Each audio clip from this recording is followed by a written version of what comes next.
આ ઘટના સોસાયટીના મકાન નંબર C9 માં બની છે, જ્યાં વિદેશમાં રહેતા પુત્રની માતા એકલા રહે છે.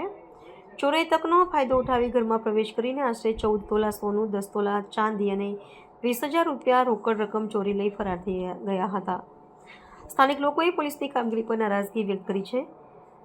તેમનું કહેવું છે કે પોલીસ ફક્ત ડમફાંસ મારવામાં સમય પસાર કરી રહી છે, જ્યારે ચોરો નિર્ભય બનીને વારંવાર ઘટનાઓને અંજામ આપી રહ્યા છે. ઘટનાની જાણ થતાં સચિન પોલીસ મથકનો સ્ટાફ ઘટના સ્થળે પહોંચ્યો હતો અને તપાસ શરૂ કરી હતી. જોકે અત્યાર સુધી કોઈ આરોપીની ધરપકડ થઈ નથી. પોલીસે ફરિયાદ નોંધીને આગળની કાર્યવાહી હાથ ધરી છે, ત્યારે વિસ્તારના રહીશોમાં ભયનો માહોલ છવાયો છે અને સુરક્ષા વ્યવસ્થા મજબૂત કરવાની માંગ ઉઠી રહી છે. मेरा नाम है नीता जरीवाला। क्या घटना हुआ था आपके यहाँ?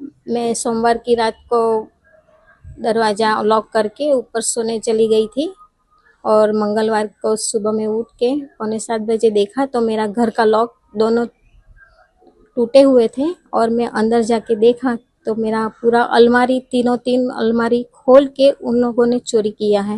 क्या क्या चोरी हुआ है? मेरा चोरी हुआ है gold and silver and cash rupees. कितना सोना और चांदी चोरी हुआ?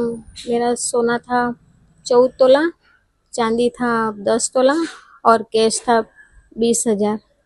सचिन पुलिस स्टेशन की आपने मदद ली? हाँ, मैंने ली है सचिन पुलिस स्टेशन की मदद। क्या कहा उन्होंने? उन्होंने कहा है कि प्रोसेस चालू कर देंगे अभी और चालू ही है।